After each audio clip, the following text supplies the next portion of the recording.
በክፍል አንድ ዝግጅታችን ላይ እንደምታስታውሱት ስለ እግዚአብሔር መንግስት ፍጥረት ከመፈጠሩ በፊት ምድርና ሰማይ ብቻ ተፈጥረው ሌሎች ፍጡራን ከመፈጠራቸው በፊት ማለት አሁን ዛሬ የምናውቃቸው ፍጡራን ሰውን ጨምሮ በምድር ላይ ከመፈጠሩ በፊት የእግዚአብሔር መልክ ወይም የእግዚአብሔር መንግስት መልክ ምን እንደነበረ ወይም ስለ እግዚአብሔር መንግስት የተሰጡ መጽሐፍ ቅዱሳዊ ሐሳቦችን ለማየት ሞክረን ነበር እና እሱን ስንመለከት እግዚአብሔር መንግስት ውስጥ ስለተነሳ አንድ አመጽ አንስተን ተነጋግረን ነበር። ይሄ የመጀመሪያው አመጽ ወይም የመጀመሪያው ውድቀት ብለን ሰይጣን የተባለው ኪሩብ እንዴት በእግዚአብሔር እመሰላለሁ በልዑል እመሰላለሁ ብሎ ወደ እግዚአብሔር ተራራ ከፍ ከፍ እላለሁ በሰማይ ከዋክብት ላይም ዙፋኔን እዘረጋለሁ ብሎ በትዕቢት በመነሳቱ እንዴት እንደወደቀ በዚህም አመጽ ወደሚታየው ዓለም ወደ ፊዚካል ዓለም የምንለው እንዴት እንደተገለጠ ይሄም እንዴት ውድቀት፣ ዲስትራክሽን፣ ሞትን፣ ጽልመትን ወደዚህ ወደሚታየው ዓለም እንዳመጣ። ስለዚህ በዘፍጥረት ምዕራፍ 1 ቁጥር 2 ጀምሮ ያለው የመሬት መልክ መበላሸት፣ የመሬት ጥልቅ ስፍራዎች በጨለማ መሞላት ወዘተ የሚለው ይሄ ውድቀት ምልክት የዚህ ውድቀት ምልክት እንደሆነ ይሄ ውድቀት ደግሞ ፈቃድን የመጠቀም ውድቀት እንደሆነ ማለት ከፍሪ ዊል ከነፃ ፈቃድ ጋር የተገናኘ እግዚአብሔር በፍጥረት ውስጥ ያስቀመጠው ሁለት አይነት መልክ እንዳለ ዱዋሊቲ ብለን ያነሳ ነው ማለት ነው። ሁለት ተቃራኒ ሀሳቦች በተለምዶ መልካምና ክፉ ልንላቸው የምንችላቸው ሁለት ሀሳቦች ከመኖራቸው የተነሳ ሰይጣን በመታዘዝ ፈንታ አለመታዘዝን በመምረጡ የአለመታዘዝ መልክ ምን እንደሚመስል የሚያሳይ እንደሆነ ጨለማና ጥፋት የአለመታዘዝ መልክ ምን እንደሚመስል የሚያሳይ መሆኑን ተመልክተን ነበር። ሰይጣን ፈቃዱን ኤክሰርሳይዝ ሲያደርግ በሚታየው ዓለም ላይ ወደሚታየው ዓለም ተጥሎ ሰይጣንና ተከታዮቹ አብረው የወደቁት በሚያደርጉት አገዛዝ የነሱ ግዛት መልክ እንደሆነ እሱ አይተን ነበረ። ወደ ኋላ ላይም በደንብ በስፋት እናያቸዋለን ሌላ ጊዜም፣ ግን ለመግቢያ ያህል ነበር ይህንን ያነሳ ነው። ስለዚህ ያው ናቹራሊ ዛሬ ምንድነው የምናየው ማለት ነው። ቀጣዩ ክፍል የሚሆነው በፍጥረት ውስጥ የእግዚአብሔር ዓላማ ምን ነበረ፣ ከእሱም ጋር አያይዘን ኤደን ገነት ውስጥ ስለነበረው ታሪክ ለማየት እንሞክራለን ማለት ነው። እግዚአብሔር ሰውን ሲፈጥር ወደ ምድር ያስገባው የእግዚአብሔር መልክ ሐሳብ ከዚህ በባለፈው ሳምንት ያየነው የጥፋት ወይም የአመጽ ልጆች የሆኑት ሳጥናኤል ወይም ሰይጣንና ተከታዮቹ ያስገቡት የመንግስት መልክ የአለመታዘዝ መልክ እንደሆነ የአለመታዘዝ ውጤቱ ደግሞ ጥፋትና ጽልመት እንደነበረ ተመልክተናል። አሁን እግዚአብሔር የመታዘዝ ደግሞ ልጆችን ወደ ምድር ሲያስገባ ምን ይመስል እንደነበረ እንመለከታለን። ስለዚህ አዳም ሲፈጠር ወይም ወደ ምድር ሲገባ ለምን ዓላማ ገባ፣ እንዴት ገባ የሚለውን እንመለከታለን። ከእሱ ጋር አያይዘን የአዳም ውድቀት እንዴት ለመታዘዝ የተሰጠው አዳም እንዴት በአለመታዘዝ ተጠልፎ እንደወደቀ እንመለከታለን ማለት ነው። ዘፍጥረት ምዕራፍ 1 ቁጥር 26 እስከ 30 ያለውን ስናነብ እንደዚህ የሚል ሐሳብ አለ። እግዚአብሔርም አለ ሰውን በመልካችን እንደ ምሳሌያችን እንፍጠር፣ የባህር ዓሦችን፣ የሰማይ ወፎችን፣ እንስሳትንና ምድርን ሁሉ በምድር ላይ የሚንቀሳቀሱትንም ሁሉ ይግዙ። እግዚአብሔርም ሰውን በመልኩ ፈጠረ፣ በእግዚአብሔር መልክ ፈጠረው፣ ወንድና ሴት አድርጎ ፈጠራቸው። እግዚአብሔርም ባረካቸው፣ እንዲህም አላቸው፣ ብዙ ተባዙ፣ ምድርንም ሙሏት፣ ግዟትም። የባህርን ዓሦችና የሰማዩን ወፎች በምድር ላይ የሚንቀሳቀሱትንም ሁሉ ግዟቸው። እግዚአብሔርም አለ እነሆ መብል ይሆናችሁ ዘንድ በምድር ፊት ሁሉ ላይ ዘሩ በእርሱ ያለውን ሐመልማል ሁሉ የዛፍን ፍሬ የሚያፈራውንና ዘር ያለውንም ዛፍ ሁሉ ሰጠኋቸው። ለምድርም አራዊት ሁሉ ለሰማይም ወፎች ሁሉ ሕያው ነፍስም ላላቸው ለምድርም ተንቀሳቃሾች ሁሉ የሚበቅለው ሐመልማል ሁሉ መብል ይሁንላቸው። እንዲሁም ሆነ። ይሄ ሐሳብ በግልጽ እንደሚያሳየን እግዚአብሔር አምላክ ሰውን በመልካችን እንደ ምሳሌያችን እንፍጠር። ይሄ በጣም የሚታወቅ ቃል ነው። እንደምታውቁ ዘፍጥረት 1:26 በጣም መሰረታዊ የመጽሐፍ ቅዱስ ሐሳብ ነውና ሰውን በመልካችን እንደ ምሳሌያችን እንፍጠር ሲል እግዚአብሔር ቀጥሎ የዚህን ዓላማ በመዘርዘር ነው ሐሳቡን የሚቀጥለው። ምን ብሎ ይዘረዝራል? የመግዛት ኃላፊነትን እንስጣቸው። እንደ ምሳሌያችን የምንፈጥራቸው ለምንድን ነው ይላል? የባህር ዓሦችን፣ የሰማይ ወፎችን፣ እንስሳትንና ምድርን ሁሉ በምድርም ላይ የሚንቀሳቀሱትን ሁሉ ይግዙ። ባለፈው ምን ብለናል? ምድርና በምድር ላይ ያለው ነገር በሙሉ ወይም በሚታዩ ዓለምን በአጠቃላይ ያለው ነገር በማይታዘዙት ልጆች ምክንያት በማይታዘዙት ልጆች ቫዮለንስ ወይም ጥፋት ምክንያት መልኩ ተበላሽቶ ጨለማ ውጦት እንደነበረ ተመልክተናል። እና ያ በጨለማ የተዋጠውንና የተበላሸውን ምድር እግዚአብሔር ከማስተካከል የጀመረው ብርሃን ይሁን አለ። በውሃ ዩኒቨርሳል ፍለድ ያልነው ከምድር ባሻገር ያሉትን ፍጥረታትን ሁሉ የሚሸፍን የውሃ ጥፋት ተከስቶ እንደነበረ ያንንም እግዚአብሔር የማስተካከል ስራ እንደሰራ ተመልክተናል። እነዚህን የምጠቅስላችሁ ነገሮች ያዟቸው፣ ወደፊት የምናነሳቸው ይሆናል። ለምሳሌ እግዚአብሔር የጥፋት ውሃን በኖህ ጊዜ አምጥቷል። ከኖህ በፊትም እነዛኞቹ አመፀኞቹ ልጆች በሚመጡ ጊዜ ምድርን ለማጥፋት እና ምድርንና በዙሪያው ያለውን ሁሉ ለማጥፋት ውሃን ነው የተጠቀመው። ለምንድን ነው ይህንን የተጠቀመው? ይሄስ ምን ማለት ነው የሚለውን ወደፊት እናያለን። ሌላ የነገርኳቸው ወደ እግዚአብሔር ተራራ ከፍ ከፍ ላለሁ ብሎ ሳጥናኤል አስቦ እንደነበረ፣ ዙፋኔን በመሰብሰቢያ ተራራ ላይ ዘረጋለሁ እንደዚህ ብሎ እንደነበረ አንስተናል። ይሄንንም ስለ ተራራውም ያዙት፣ ወደፊት እናየዋለን። ስለዚህ ስለ ተራራው፣ ስለ ውሃው እንደዚህ የመሳሰሉት ነገሮች አትርሷቸው። ኤኒዌይ በዚህ ይሄንን የጠፋውን ምድር የተበላሸውን የምድር መልክ እግዚአብሔር ውሃን በመለየትና ስፍራ ስፍራ በማስያዝ የብሱን በመግለጥ በጨለማው ላይ ብርሃንን በመግለጥ ከዛም ቀጥሎ ደግሞ በምድር ላይ ፍጥረታትን በመፍጠር ፍጥረታትን ሲፈጥር ራሱ 5 አይነት ፍጥረታትን ነው የፈጠረው።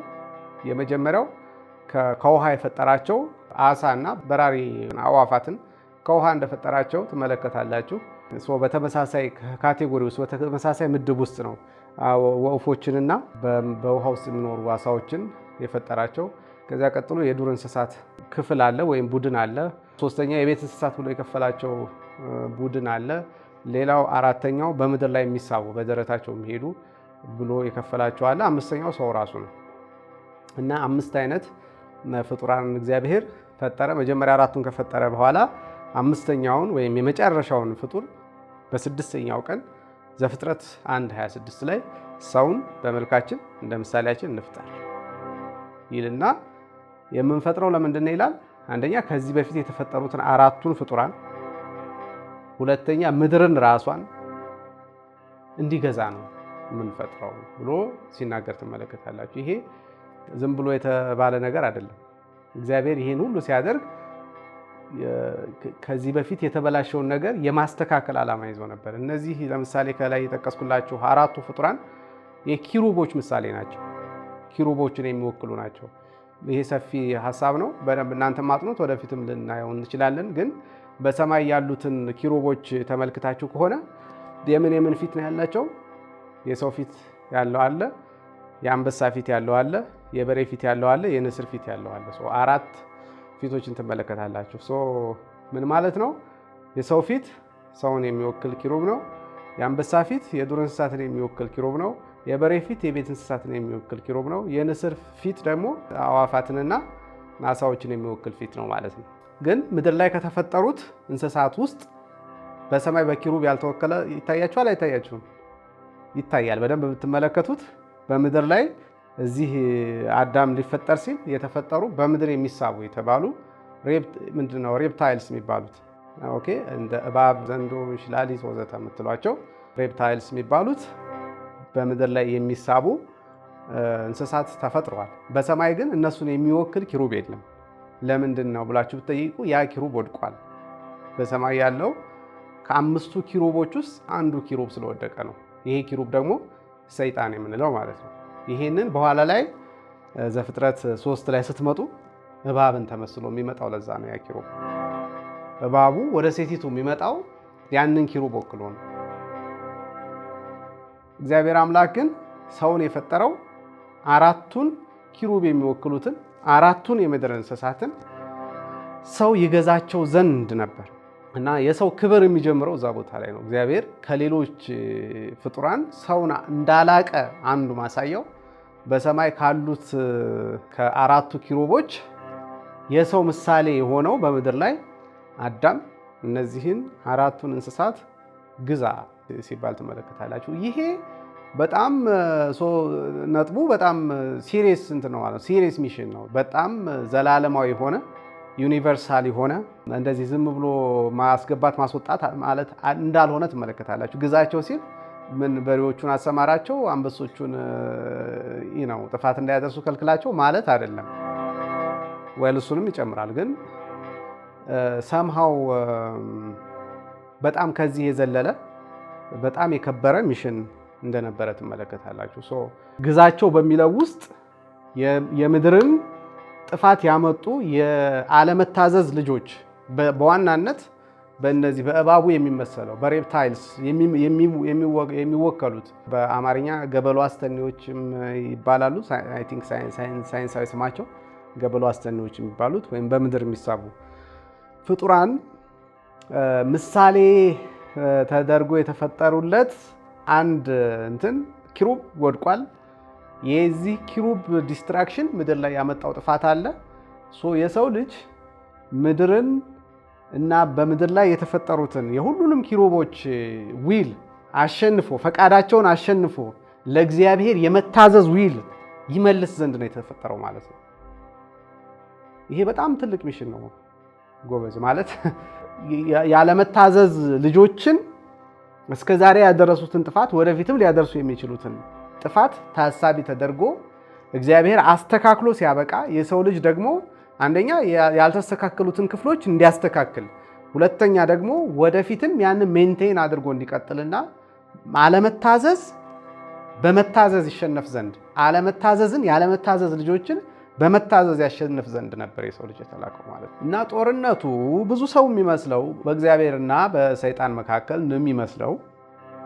እንደዛ አይደለም። በሰይጣንና በእግዚአብሔር መካከል ቀጥተኛ ጦርነት አይካሄድም፣ ተካሂዶም አያውቅም። ጦርነት የሚካሄደው በልጆች መካከል ነው። በሳጥናኤል ወይም በሰይጣን የሚመሩ የእግዚአብሔር ልጆች አሉ፣ የወደቁ ልጆች አሉ። በአዳም ጊዜ ደግሞ አዳም የተሰጠው ስለዚህ እሱና ዘር ማንዘሩ የእግዚአብሔር ልጆች የሆኑት እሱና ዘር ማንዘሩ እነዚህን ያለመታዘዝ ልጆችን በመታዘዝ ያሸንፏቸው ዘንድና ፍጥረታትን ሁሉ ካለመታዘዝ እስራት አውጥተው ምድርንም ካለመታዘዝ እስራት አውጥተው ፍጥረት ዓለሙን በሙሉ በመታዘዝ ይሞሉ ዘንድ ነበር የተላኩት ማለት ነው። በኋላ ላይም ወደፊት የምናየው አዲስ ኪዳን ላይም ጌታ ኢየሱስ ክርስቶስ የእግዚአብሔር ልጅ ሆኖ ነው የመጣው። የእግዚአብሔር ልጅ ሆኖ የመጣበት ምክንያት አንዱ ምክንያት ይሄ ነው። ሚካኤል እና መላእክቱ ሰይጣንንና መላእክቱን ተዋጓቸው ይላል አይደል? ሰይጣንና መላእክቱን ሚካኤልና መላእክቱ ተዋጓቸው ማለት ሚካኤል የእግዚአብሔር ልጅ ነው። መጽሐፍ ቅዱስ በግልጽ አማርኛ መልአክ ቢሆንም ግን ፕሪንስ ይለዋል፣ ልዑል። ስለዚህ ሚካኤል የእግዚአብሔር ልጅ ነው ማለት ነው፣ ልዑሉ ስለሚል ዳንኤል መጽሐፍን ሄዳችሁ ማየት ትችላላችሁ። በመጨረሻ ለሕዝብህ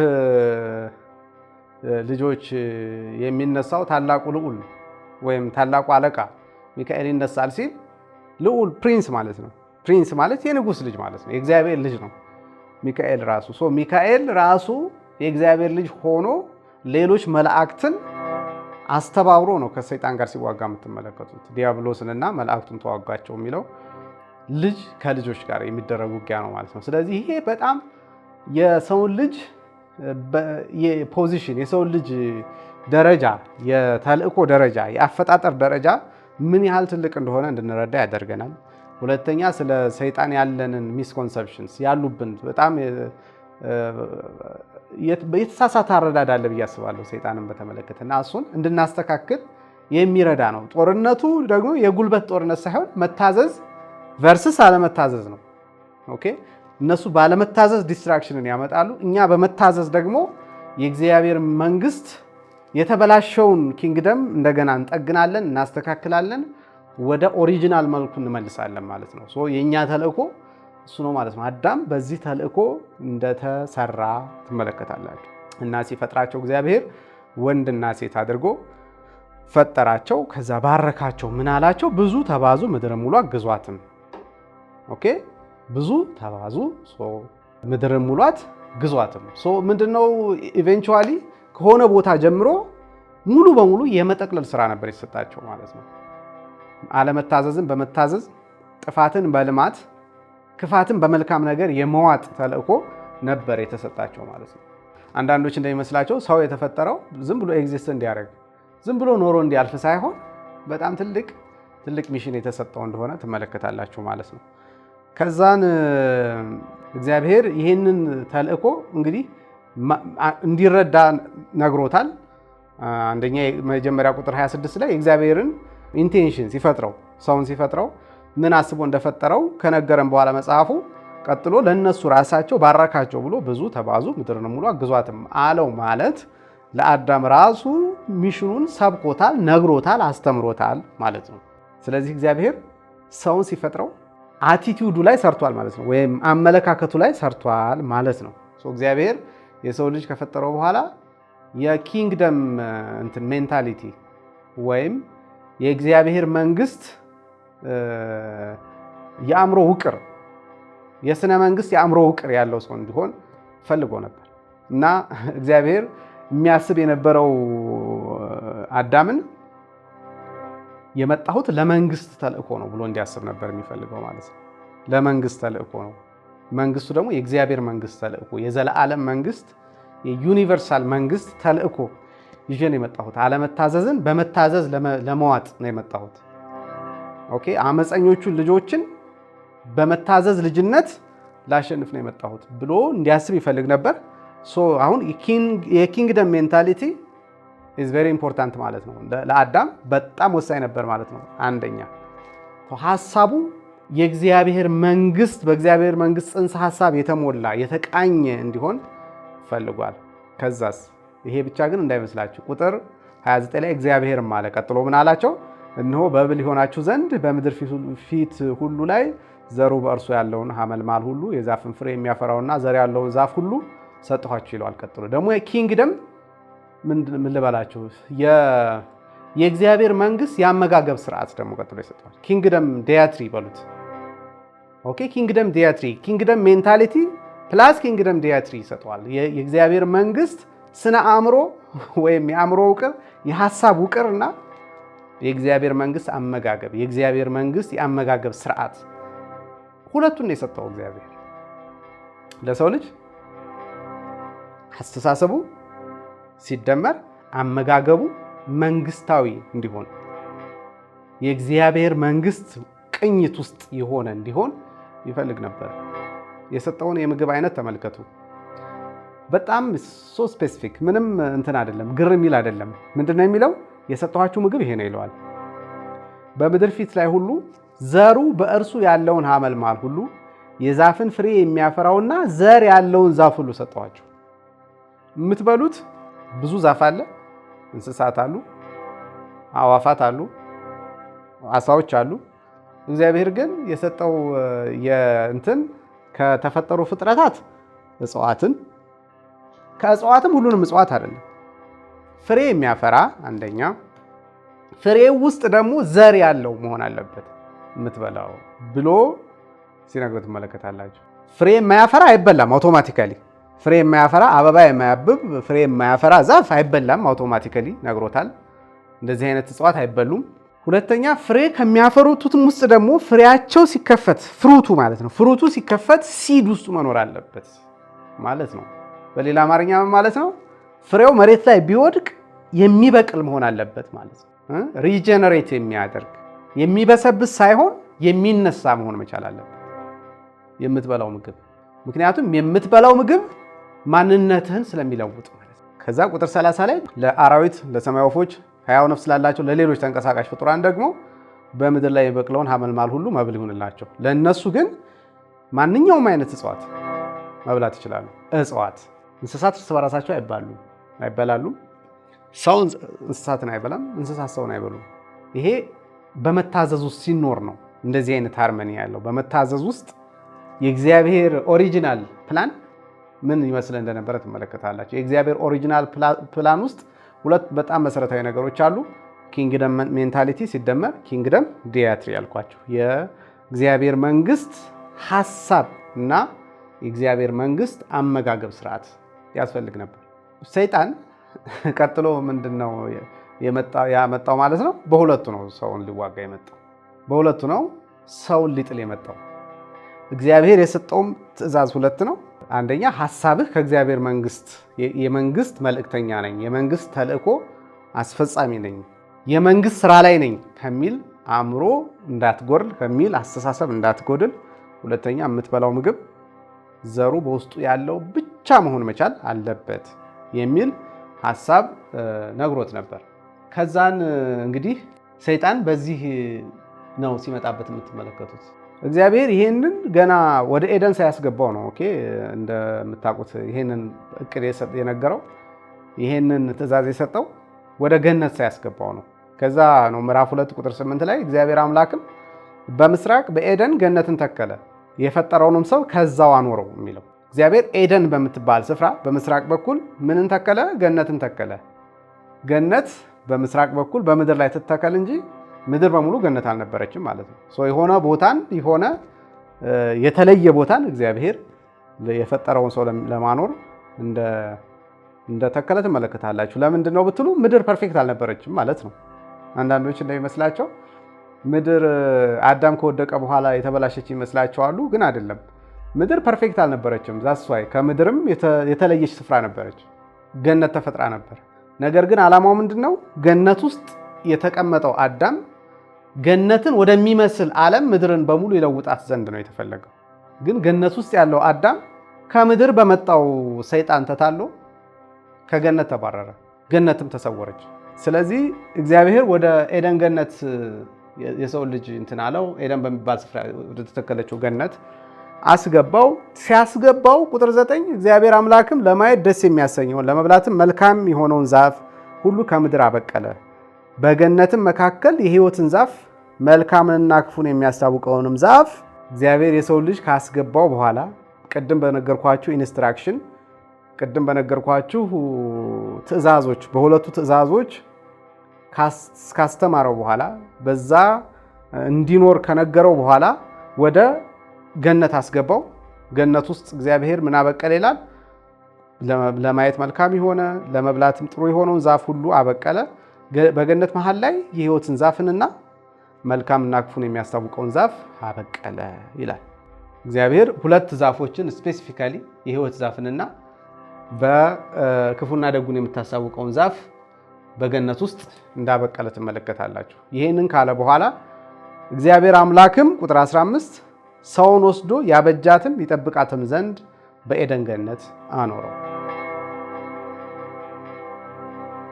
ቅድም ምድርን ሁሉ ግዙ ብሎ ነበረ። አሁን ምድርን ሁሉ መግዛት ምን ማለት እንደሆነ ሉክ ቅድም እያችኋለሁ። የሰው ልጅ የተፈጠረው እግዚአብሔር የተወሰነውን ሜጀር የሆነውን ነገር ካስተካከለ በኋላ፣ ለምሳሌ ጨለማውን በብርሃን ከቀየረ በኋላ፣ የውሃውን ስፍራ ካስያዘ በኋላ፣ ፍጥረታትን ከፈጠረ በኋላ የሰው ልጅ እንዲሰራው የተወለደ ክፍል ነበር ማለት ነው። ለምን እዚህ ቦታ ላይ ኤደን ገነት ውስጥ ራሱ ሁለት ተልእኮ ነው የሰጠው። አንደኛ ገነትን ያበጃት ዘንድ ማለት ምን ማለት ነው? ያሳድጋት ዘንድ እየተንከባከበ ካለችበትም ደረጃ በላይ ወደ ፍጹም ፐርፌክሽን ያመጣት ዘንድ ወደ ፍጹም ፍጻሜ ያደርሳት ዘንድ ማለት ነው። ከዛ ሲጠብቃት ዘንድ መጠበቅ ማለት ደግሞ ምንድነው? ኦሪጂናሊ መልኳን ሳትቀይር መልኳን ሳትለቅ እግዚአብሔር ካየላት እንትን ሳትወርድ ካየላት ስታንዳርድ ሳትወርድ ትቀጥል ዘንድ ያ ማለት በዛ ውስጥ ያሉትንም ፍጡራን በሙሉ እግዚአብሔር ካየላቸው ሐሳብ ካየላቸው መልክ ሳይወርዱ ይቀጥሉ ዘንድ አዳም ይህን ተልእኮ እንዲወጣ ሲነግረው ትመለከታላችሁ። ከዛ ቁጥር 16 እግዚአብሔር አምላክም ሰውን እንዲህ ብሎ አዘዘው፣ ከገነት ዛፍ ሁሉ ትበላለህ፣ ነገር ግን መልካምና ክፉ ከሚያስታውቀው ዛፍ አትብላ፣ ከእርሱ በበላህ ቀን ሞትን ትሞታለህ። አሁን ይቺ ዛፍ መልካምና ክፉን የምታሳውቀው ዛፍ ምን አይነት ዛፍ እንደሆነች መጽሐፍ ቅዱስ በግልጽ አይነግረንም። ማለት መልኩ ያማረ እንደሆነ እንደዚህ ይናገራል። ግን ምናልባት የኔ ግምት ነው፣ ምናልባት ቅድም ካልነው ስታንዳርድ ግን የወረደች ትመስለኛለች። ያ ማለት በውስጧ ዘር ያላት እና በፍሩቷ ውስጥ ወይም ባፈራችው ፍሬ ውስጥ ዘር ውስጧ ያላት ላትሆን ትችላለች ብዬ አስባለሁ። እሱ ባለፈው ያልኳችሁ የዱዋሊቲ ኮንሰፕት አለ። የዱዋሊቲ ኮንሰፕት ማለት ምን ማለት ነው? ከመራባት ጀምሮ እግዚአብሔር በዱዋሊቲ ውስጥ የተቀመጠ በወንዴና በሴቴ መካከል የተቃኘ እንደሆነ ትመለከታላችሁ። እና እነዚህ ፍሩታቸው ውስጥ ዘር ያላቸው እጽዋት በወንዴና ሴቴ የሚራቡም እንትኖች ናቸው፣ እጽዋቶች ናቸው። እና ይቺ ምናልባት የዛ አይነት መልክ ያላት ላትሆን ትችላለች፣ የዛ አይነት ተፈጥሮ ያላትም ላትሆን ትችላለች። እግዚአብሔር ትእዛዝ ከመስጠቱም በተጨማሪ ተፈጥሮዋም እንደዛ ስለሆነ ሊሆን ይችላል። እንዳትበላ ብሎ እግዚአብሔር አሁንም የአመጋገብ ስርዓትን ሲደነግግለት ትመለከታላችሁ። እሷን በበላህ ቀን ሞትን ትሞታለህ ይለዋል እንደው። ስለዚህ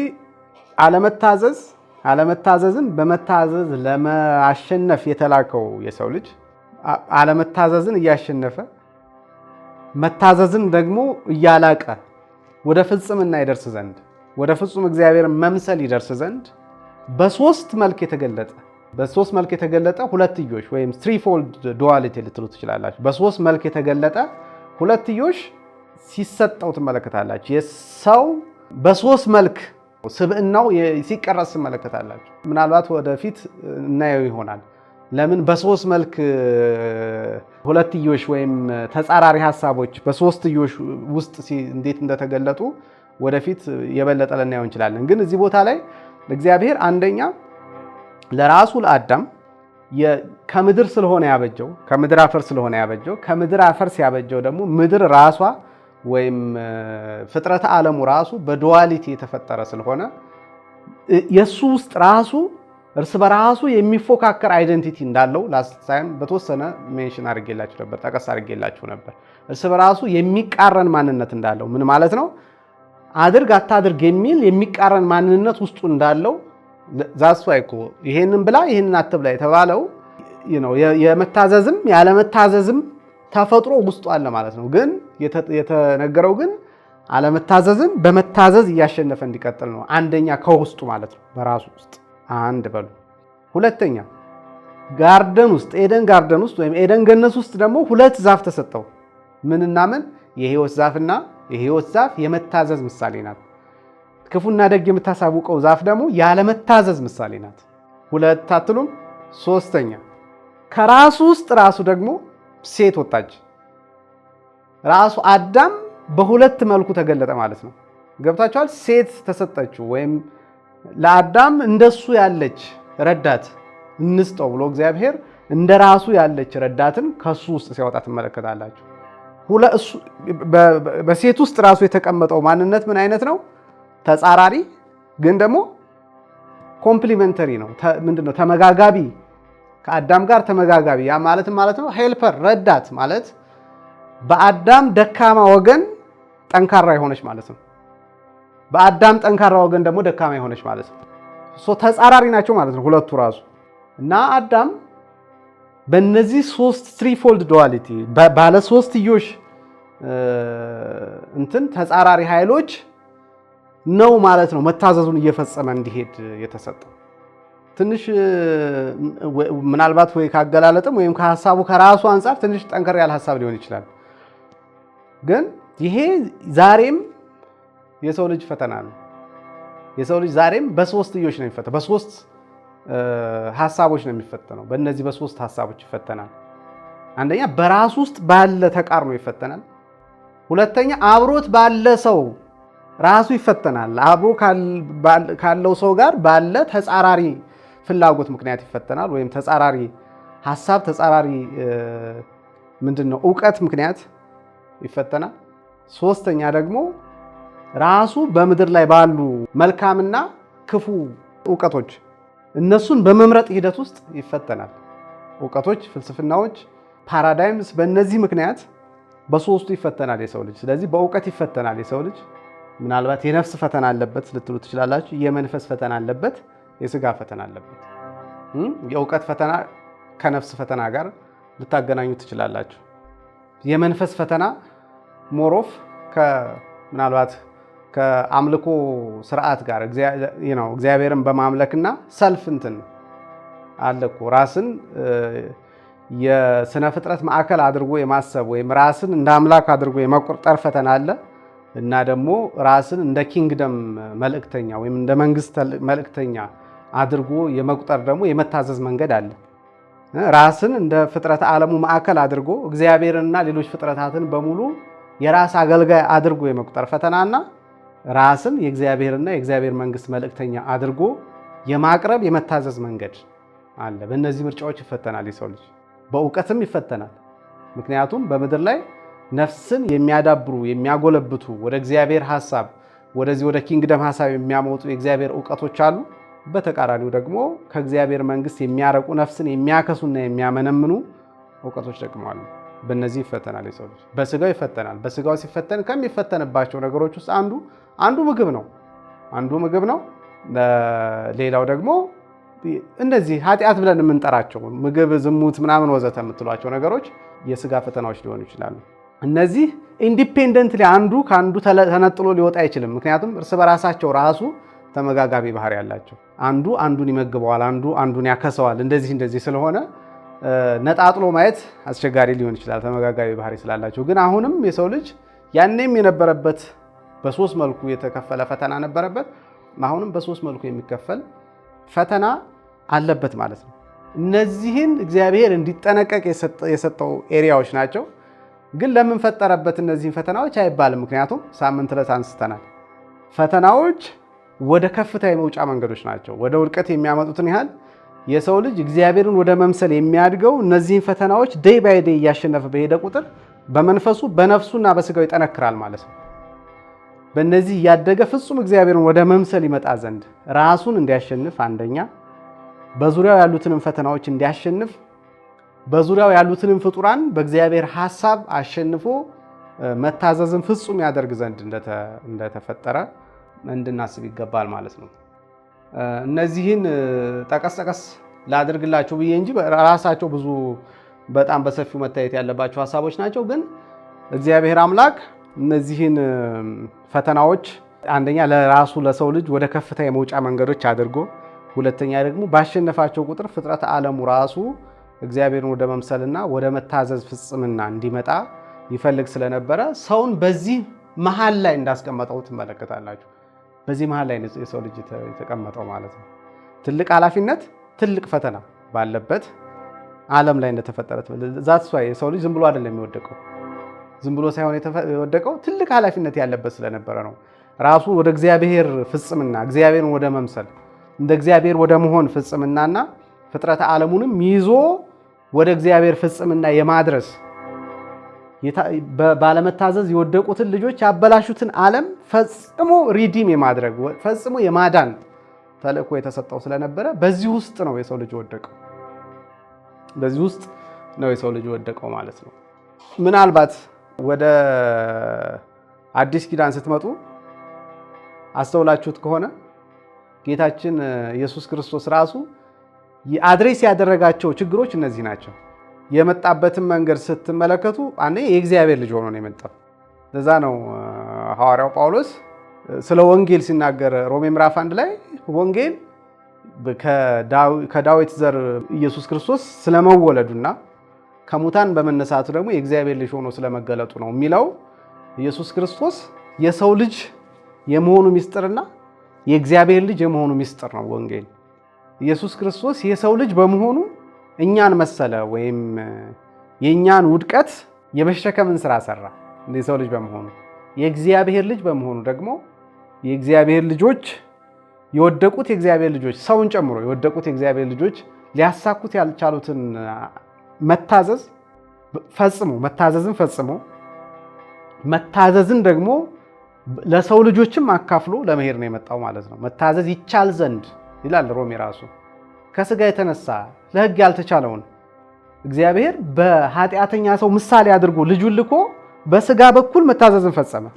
አያችሁ፣ መታዘዝን እውን አደረገው፣ የሕግን ፍጻሜ ሰጠ። ስለዚህ በሱ አማካኝነት እኔና እናንተም መታዘዝን እንችል ዘንድ የሱን ማንነት አለበሰ። ወንጌል በጣም ፓወርፉል የሚሆነው ለዛ ነው። እኛ ከነዛኞቹ ለዘላለም ላለመታዘዝ ተላልፈው ከተሰጡት ልጆች የምንለየው እኛ ተልእኮ ላይ ነው የተበላሸነው። ለመታዘዝ ተልእኮ ውስጥ እያለን ነው የተበላሸነው። እነሱ የመታዘዝ ተልእኮ ውስጥ እያሉ አልተበላሹም። በራሳቸው ፈቃድ ጌታ ኢየሱስ ክርስቶስ ዲያብሎስ ሲናገር እሱ ከመጀመሪያ ነፍሰ ገዳይ ነው ይላል ሰይጣን። እና ውሸታም የውሸት አባት ነው የሚለው ውሸት ሲናገር ከራሱ አመንጭቶ ይናገራል ይላል። ነው ይሄ በእንትን ተደርጎ ተታሎ ወይም በሌላ ነገር ተጽዕኖ ሳይሆን ከራሱ አመንጭቶ ውሸትን ይናገራል ይላል። ከራሱ መንጭቶ ነው የወደቀው። ሲወድቅ ከራሱ መንጭቶ ነው ራሱን ዲሲቭ ያደረገ። የሰው ልጅ ግን እንደዛ አይደለም። ወደ ውድቀት ውስጥ የመጣው ስቶ ነው። ባሉበት ፈተናዎች ወድቆ ስለሆነ እግዚአብሔር አምላክ ሪዲም ሊያደርገው ወደደ። ሪዲም ሲያደርገው ደግሞ አድኖ ተሸክሞ ሊመልሰው ሳይሆን መልሶ ወደ ተልእኮ ነው የላከው ማለት ነው። መልሶ ወደ ተልእኮ ነው የላከው። ሌላው ስለ መብል ራሱ ስለ አመጋገብ ስርዓት፣ ስለ ኪንግደም የአመጋገብ ስርዓት ስትመለከቱ ኢየሱስ ክርስቶስ ይህንንም አድሬስ አድርጎታል። ለምሳሌ በዮሐንስ ወንጌል ምዕራፍ 6 ቁጥር 27 ላይ ምን ይላል? ለሚጠፋ መብል አትስሩ፣ ነገር ግን ለዘላለም ሕይወት ለሚኖር መብል የሰው ልጅ ለሚሰጣችሁ ስሩ፣ እርሱን እግዚአብሔር አብ አትሞታልና ይላል። ኢየሱስ እኔ የመጣሁት ምን እያለ ነው? ምግብ ልሰጣችሁ ነው የመጣሁት።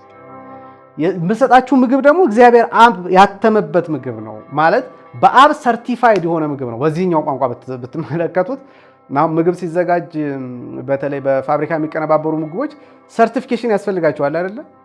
የጥራት ሰርቲፊኬት ወዘተ እንዲህ እና ሰርቲፊኬት የሚሰጥ አካል አለ። ኢየሱስ ክርስቶስ እንደዚህ አይነት ኮንሰፕት ያን አልነበረም። ግን ምን ይላል? ምናልባት ከዚህ ሊሆን ይችላል የቅዱስ ሰርቲፋይ የማድረግ ምግብ ሰርቲፋይ የማድረግ ኮንሰፕትን ኢየሱስ ምን አለ? አብ ያተመው ምግብ ነው ይዤ የመጣሁት አለ። አብ ሰርቲፋይ ያደረገው ምግብ ነው። በሌላ በማንም ኮራፕት የማይደረግ የኤደን ገነቱ ኮራፕት የሚደረግ ምግብ ነበር። ግን በማንም ኮራፕት የማይደረግ አብ ሰርቲፋይ ያደረገው ምግብ ይዤ መጥቻለሁ አላቸው እና ይሄን ልሰጣችሁ ነው የመጣሁት ይላቸዋል።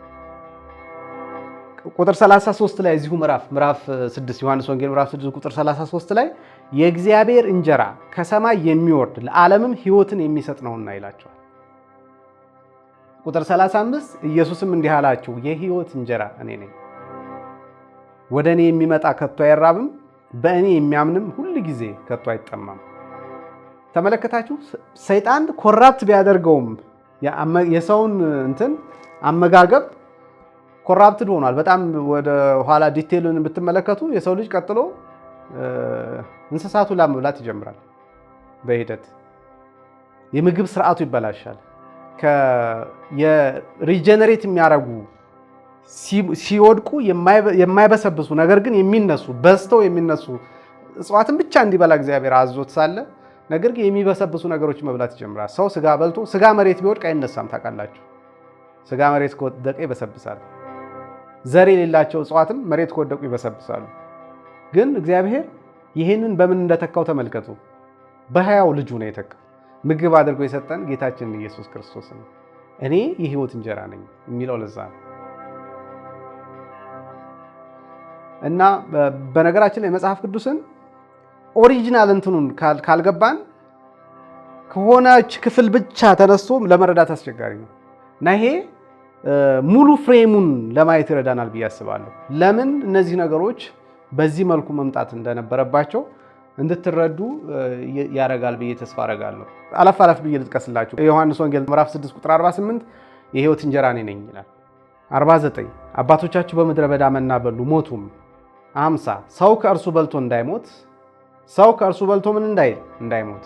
ከዛኛው ምግብ በልቶ ሰው ሞቷል። አሁን ግን ከእኔ በልቶ እንዳይሞት ከሰማይ አሁን የወረደ እንጀራ ይህ ነው።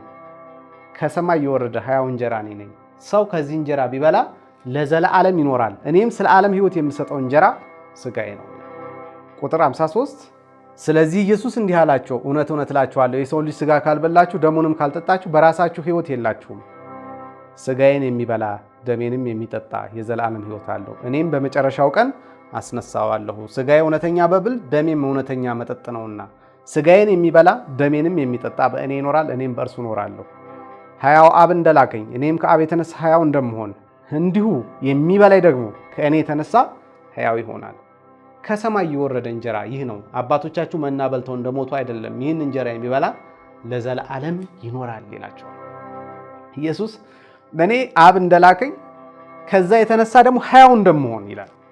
ኢየሱስ ራሱን በምግብ መልክ ሲያስቀምጥ ኢየሱስ ሞቶ ተቀብሮ ነበር። ታውቃላችሁ? ግን ምን ብሎ ነበረ? ገና ከመሞቱ በፊት ለደቀ መዛሙርቱ የስንዴ ቅንጣት ካልወደቀች ካልሞተች እና ካልተነሳች ፍሬ ማፍራት አትችልም። ግን የስንዴ ቅንጣት ከወደቀች፣ ምክንያቱም ስንዴ ውስጥ ምን አለ? ሲድ አለ፣ ዘር አለ ውስጡ። የስንዴ ቅንጣት አንድ የስንዴ ቅንጣት መሬት ውስጥ ከወደቀች ከሞተች ስትነሳ ምናልባት 50፣ 100፣ 200 እንደዚህ አፍርታ ትነሳለች። እና ኢየሱስ እኔ ሞታለሁ ነገር ግን እነሳለሁ፣ ምክንያቱም ሕያው ነኝ፣ ሕያው ዘር በውስጤ ስላለ እና ይሄንን ስነሳ ግን ብቻዬን አልነሳም፣ ሌሎቻችሁንም ይዤ እነሳለሁ።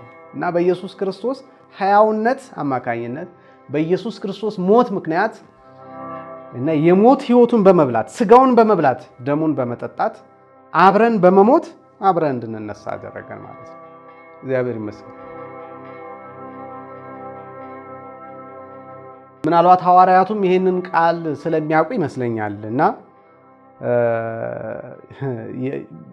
የወንጌሉ ጠቅላላ ሐሳብ ስለገባቸው ምን አደረጉ? ሐዋርያት ሥራ ምዕራፍ 2 ቁጥር 41 ላይ ምን ይላል? ቃሉን የተቀበሉ ተጠመቁ፣ በዛም ቀን 3000 የሚያህል ነፍስ ተጨመሩ፣ በሐዋርያትም ትምህርትና በህብረት እንጀራውንም በመቁረስ በየጸሎቱም ይተጉ ነበር ይላል። ተመለከታችሁ? ሐዋርያት ያደረጉት የመጀመሪያ እንትን ሲጀምሩ ስብሰባ ሲጀምሩ ወይም ቤተክርስቲያን የመጀመሪያዋን መሰረት ስትጥል የሐዋርያት ትምህርት ይማራሉ። ሞስት ፕሮባብሊ ስለ መንግስቱ ነው የሚማሩት።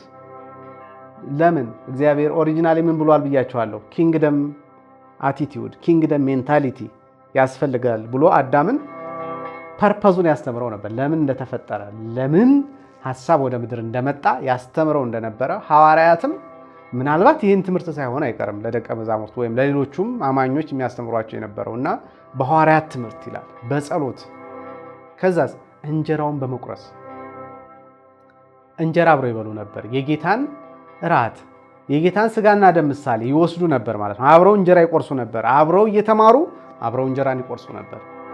በዚህ ይህንን በትጋት ያደርጉት ነበር። ለምን?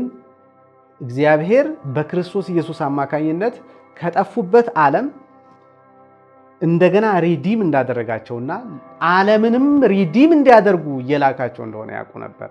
ኢየሱስ እንዳለ እነሆ ስልጣን በሰማይና በምድር ሁሉ ተሰጠኝ፣ ስለዚህ ወደ ዓለም ሁሉ ሄዳችሁ አሕዛብን ሁሉ በአብ በወልድ በመንፈስ ቅዱስ ስም እያጠመቃችኋቸው ያዘዝኳችሁን ሁሉ እንዲፈጽሙ እያስተማራችኋቸው ደቀ መዛሙርት ያድርጓችሁ እንዳለ ዓለምን በሙሉ መልሶ በእግዚአብሔር ሐሳብ የመዋጀት በመታዘዝ የመቃኘት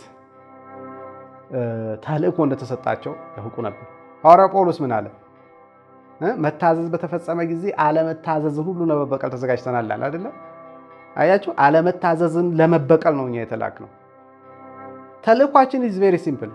ብዙዎች የሚመስላቸው ሌላ ነገር ስለሆነ አለመታዘዝ ለመበቀል እንደተላክን ተረስቶ መታዘዝ እንደ ቁም ነገር አይታይም። ነገር ግን አንድ ተልእኮ ናት ያለችን፣ መታዘዝ ትባላለች። የሰው ልጅ ተልእኮ አንድ ናት፣ እሷን መታዘዝ ትባላለች። እሷ ከየት ትመጣለች? ከኪንግደም ሜንታሊቲ ለተልእኮ የመጣሁ ነኝ፣ የእግዚአብሔር መንግስት ለመስራት የመጣሁ ነኝ።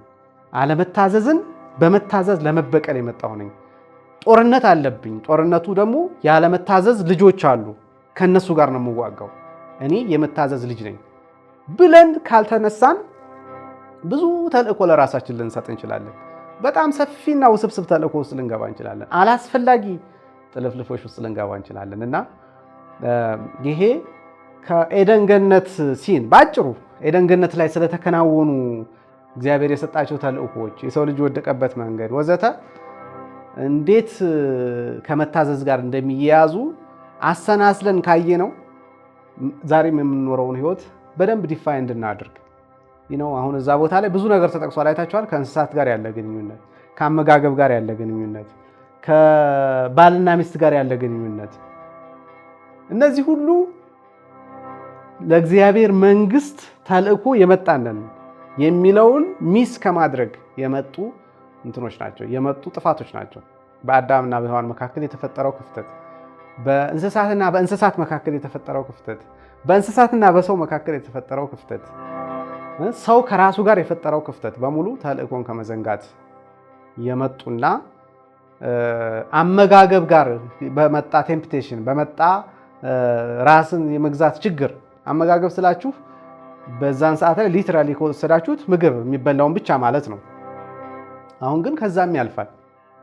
ኢየሱስ ክርስቶስ እዚህ ዮሐንስ ወንጌል ምዕራፍ 6ን ስትመለከቱት ምግቡ ራሱ መንፈሳዊ ምግብ እንደሆነ ይናገራል። ስለዚህ መንፈሳዊ ምግብን መርጦ ከመመገብ ጋር የመገናኘትም ነገር አለው። መንፈሳዊ ነገርን የነፍስ ምግብን የመንፈስ ምግብንም የሚጨምር እንደሆነ ትመለከታላችሁ እና ይሄንን በዚህ መልኩ ማየት ያለብን ይመስለኛል።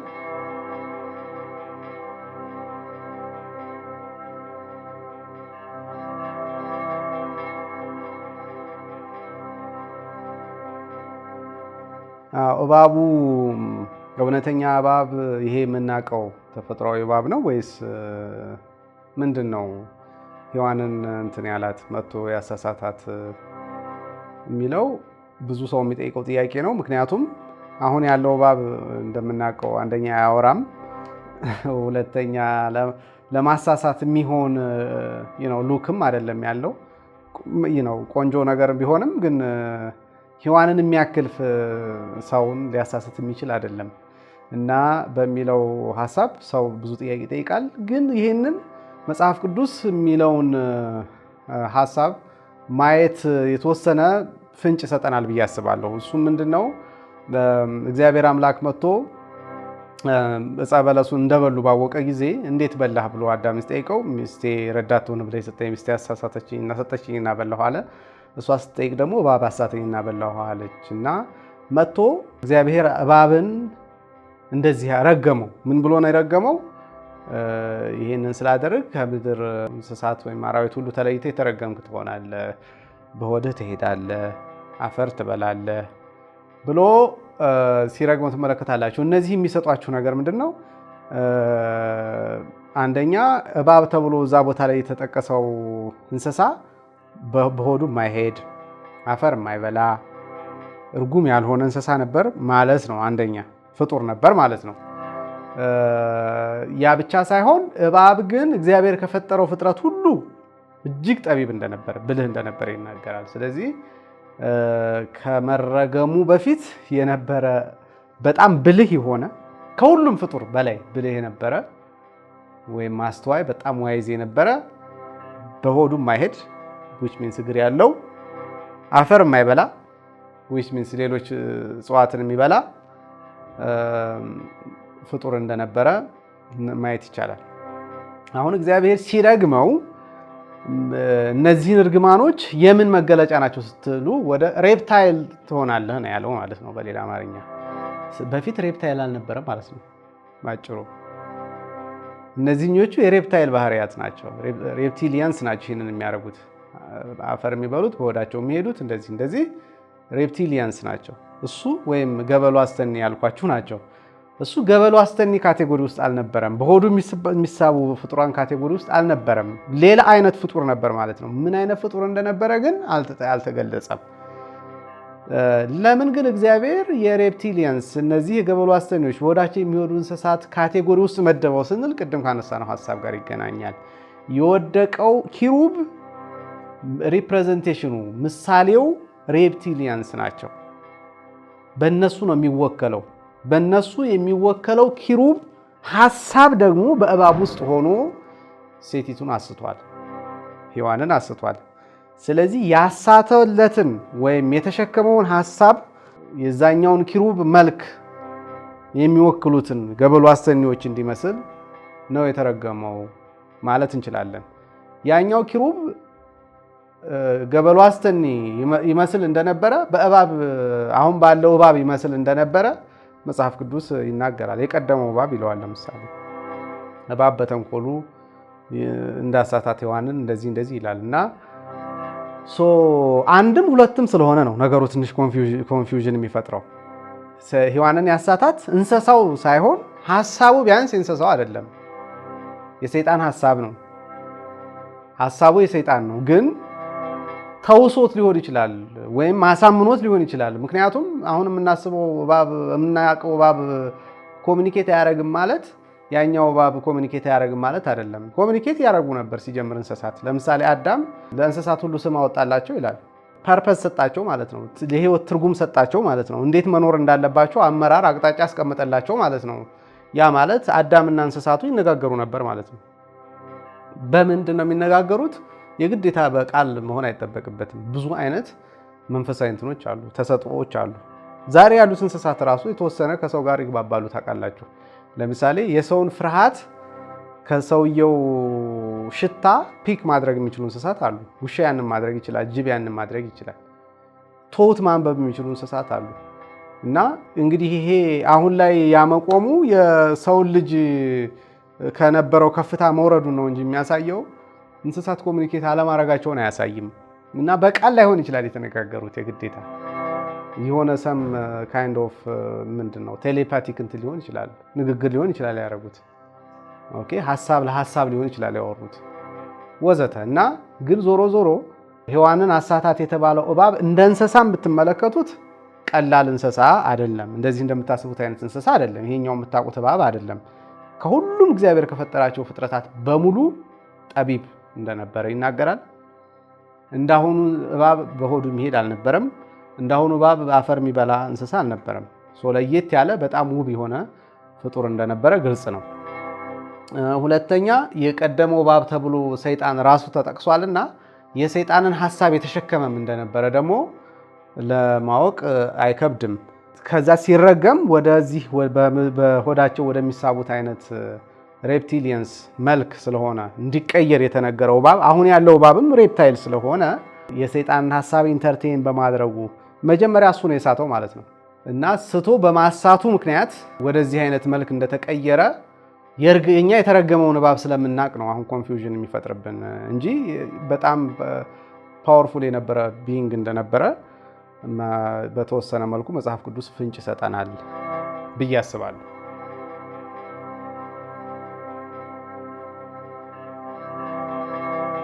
ይሄ በጣም እንትን ነው፣ በጣም መሰረታዊ የሆነ ሐሳብ ነው። እንዳልከው ሰው የሚስተው ወይም የሚወድቀው ሰይጣን ሲያታልለው ብቻ አድርጎ የማሰብ እንትን አለ፣ ቴንደንሲ አለ። ግን አይደለም። እንደው ዝም ብለን እንደው አንድ ቃል እንኳን እንይ ብንል ሰው በራሱ ሐሳብ ሲስት ወይም በራሱ ምኞት እንትን እንደሚል ወደ ኃጢአት እንደሚገባ መጽሐፍ ቅዱስ ለምሳሌ የሚናገር ክፍል አለ። ሰው በራሱ በምኞቱ ሲሳብ እንትን እንደሚል ሊወድቅ እንደሚችል መጽሐፍ ቅዱስ ይናገራል። እንደውም በጣም ፓወርፉል ነገር ነው። ራስ በጣም ከባድ ነገር ነው። ከሰይጣንም በላይ ራስ ከባድ ነገር ነው። አሁን ኦን ቶፕ ኦፍ ዛት ራሳችን ላይ ካለው ፈተና በተጨማሪ ይህንን የሚጠቀም ጠላት አለብን። እሱ የባሰ ነገሩን ከባድ ሊያደርገው ይችላል እንጂ ትልቁ ፈተናችን ራሳችን ነን። ራሳችን ውስጥ ያሉ ሶስቱ ፈተናዎች ናቸው። ጌታ ኢየሱስ ክርስቶስ ለምሳሌ በሶስቱ ፈተናዎች ጌታ ኢየሱስ ክርስቶስ ተፈትኖ ሰው የወደቀባቸውን ፈተናዎች አሸንፏል እና ባሸነፈበት ጊዜ 40 ቀንና 40 ሌሊት ጾሞ እንትን ባለ ጊዜ በሰይጣን ይፈተን ዘንድ ወደ ምድረ በዳ መንፈስ ወሰደው ይላል መጽሐፍ ቅዱስ። ወደ ምድረ በዳ በሄደ ሰዓት ላይ ሰይጣን ፈታኝ እንደ ምንድን ነው ውስጡ ያሉትን እርጆች ውስጡ ያሉትን ፈተናዎች ያሸንፋል አያሸንፍም የሚለውን ለመፈተን ይቅረብ እንጂ ሰይጣን የፈጠራቸው ፈተናዎች አይደሉም እነዚህ። ለምሳሌ የእግዚአብሔር ልጅ ከሆንክ እነዚህ ድንጋይ ዳቦ እንዲሆን እዘዝ ሲለው እንዲያዝ የሚያበረታታው ረሃብ አለ ውስጡ፣ የምግብ ፍላጎት አለ። የምግብ ፍላጎቱን ሰይጣን አይደለም የሚፈጥረው፣ ረሃቡን ያን የሚያንገበግብ ረሃብ ከ40 ቀን ከ40 ሌሊት በኋላ እርቦታል ሲባል መቼስ እየተወነ አይደለም፣ እርቦታል፣ ተራበ ይላል። ስለዚህ የተራበው ኢየሱስ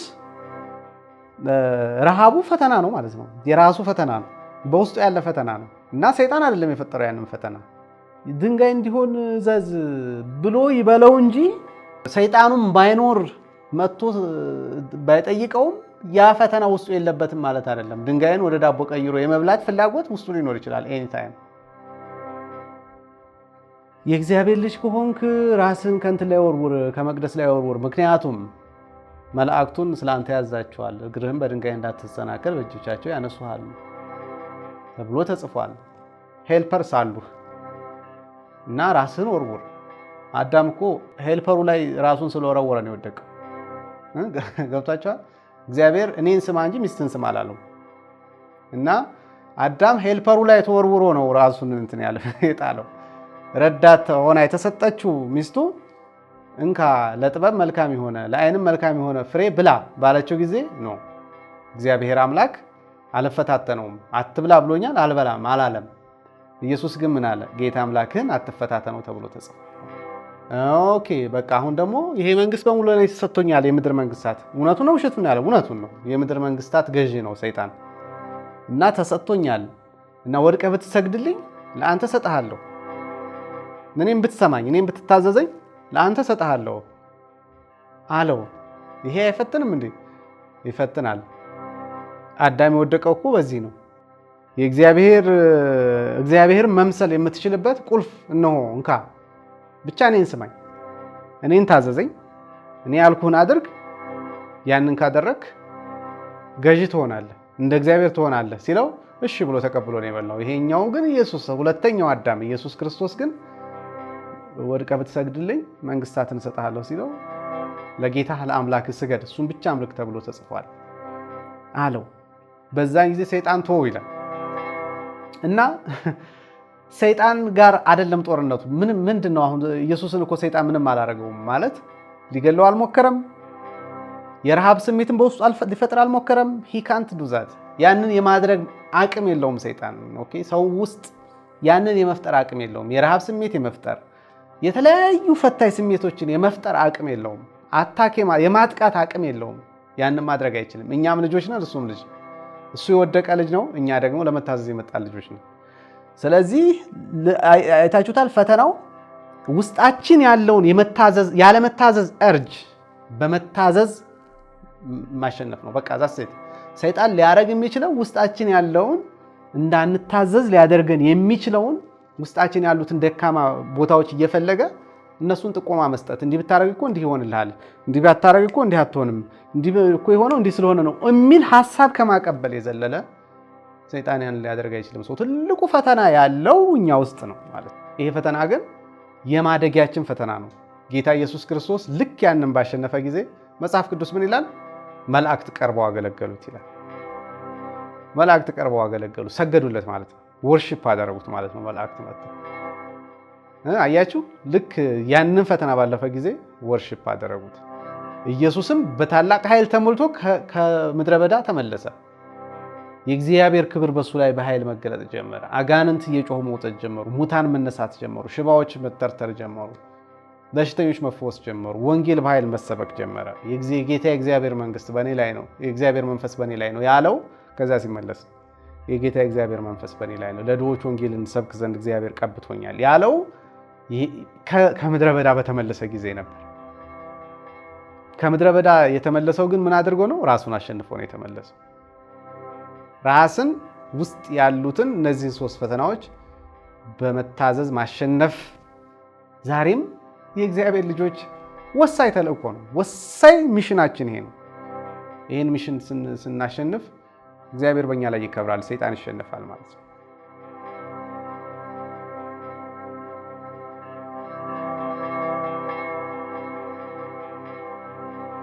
የምንመገበው ምግብ ሪጀነሬት የሚያደርግ መሆን አለበት የሚል ሀሳብ አለ። ዛሷይ ፍሩት ውስጥ ወይም በፍሬ ውስጥ ዘር ያለው ምግብ ብቻ ነው የምትበሉ፣ ዛፍ ብቻ ነው የምትበሉት ብሎ እግዚአብሔር አዟቸው የነበረው። ያ የሆነበት ምክንያት ሪጀነሬት የሚያደርግ ምግብ ስትበላ ሁል ጊዜ ሪጀነሬት ያደርጋል ሰውነት ማለት ነው። በሌላ አማርኛ ሴሎችህ ሪጀነሬት ያደርጋሉ። ዲጀነሬት በማድረግ ፈንታ ሪጀነሬት ያደርጋሉ ማለት ነው። ሴሎችህ ራሳቸውን እየጠገኑ ራሳቸውን እየፈወሱ ጤናማ ትሆናለህ ማለት ነው።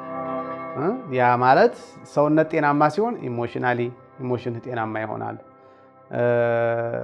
በጣም ቦዲ ፈንክሽናል ይሆናል። በሽታ አይኖርብህም ወዘተ። እነዚህ ሁሉ ነገሮች ደስተኛ፣ በሽታ የሌለበት ምርታማ ትሆናለህ ማለት ነው። መስራት በአግባቡ የምትችል ኢንሼፕ ይሆንክ በጤናማነት እንትን የምትል በደስታ የተሞላ ሰው መሆን ትችላለህ።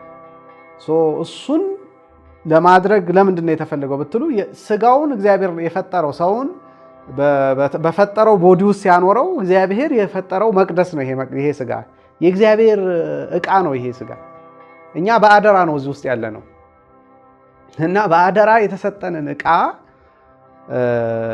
ደግሞ በቁሳዊው ዓለም ላይ የእግዚአብሔርን ስራ እንፈጽምበት ዘንድ አስፈላጊ ስለሆነ ነው ቁሳዊ ሰውነታችን እና ይሄንን የእግዚአብሔርን ንብረት በአግባቡ ካልተያዘ ወይም የሚፈለገውን ምግብ ካልተመገበ የሚፈለገውን ሜንቴን የማድረጊያ ኮድ እግዚአብሔር ካልሰጠን አንደኛ እኛ አናውቀውም። እግዚአብሔር የሰጠንን ካልተጠቀምን ደግሞ ወደ ጥፋት እናመጣዋለን። ዲጀነሬት እያደረገ ይሄዳል። ዲጀነሬት ባደረገ ቁጥር ደግሞ ኢሞሽናሊ ችግር ይኖራል፣ የፊዚካሊ የጤና ችግር ይኖራል። ለስራም በአግባቡ የመፈጸም የማምረት የማሰብ ክሪኤቲቭ የመሆን ነገራችን እየጠፋ ይሄዳል። በዚህ ሂደት ውስጥ የእግዚአብሔርን ፈቃድ መፈጸም አንችልም። ምክንያቱም ከዚህ በፊት ስናወራ እንደነበረው ይህ ነው ሰምሃው በጣም ሲሪየስ የሆነ ጦርነት ውስጥ ነን ያለ ነው።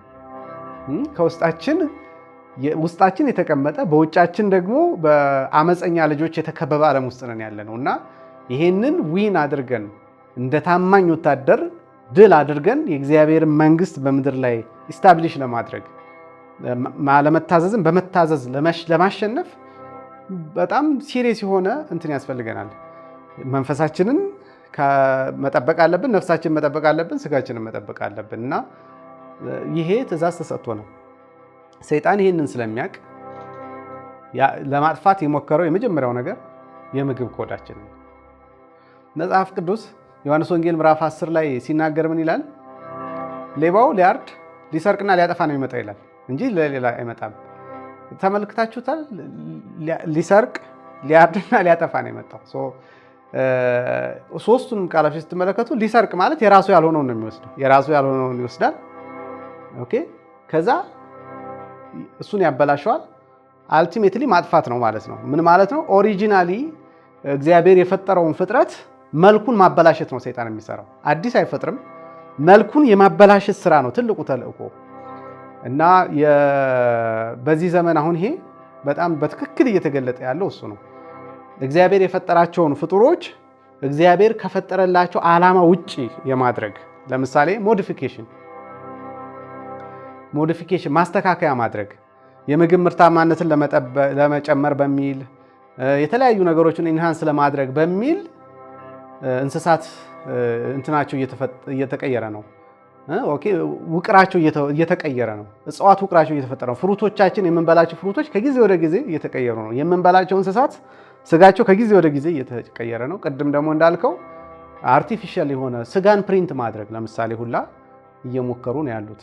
ማለት ኮምፕሊትሊ ከእንስሳት ተዋጽኦ ያልሆነ ስጋን ሁላ ማምረት የሚል እቅድ አላቸው፣ እየሰሩ ነው። ውሃን በተመሳሳይ መልኩ ቅድም እንዳልከው እና ይሄ ሁሉ ምንድነው ዓላማው ብትሉ ሰውን መጥቀም አይደለም፣ የእግዚአብሔርን ኢሜጅ ማጥፋት ነው። ከፍጥረት ዓለም ውስጥ የእግዚአብሔርን ኢሜጅ ማጥፋት ነው። የእግዚአብሔርን ኢሜጅ የሚያጠፉት ደግሞ ቅድም ኢየሱስ አለ እንዳልኳችሁ በመስረቅ ነው።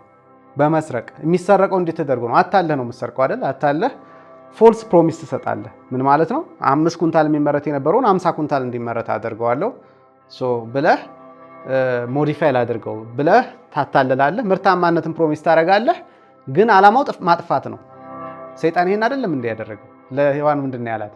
አይ የከለከላችሁ እንዳትሞቱ ሳይሆን ይሄን ስትበሉ ክፉና ደጉን ስለምታውቁና እንደ እግዚአብሔር ስለምትሆኑ ነው አይደል ያላት። እንደ እግዚአብሔር ሆኑ እንደ እነሱ አልሆኑም። እንደ እግዚአብሔር ግን ነበሩ።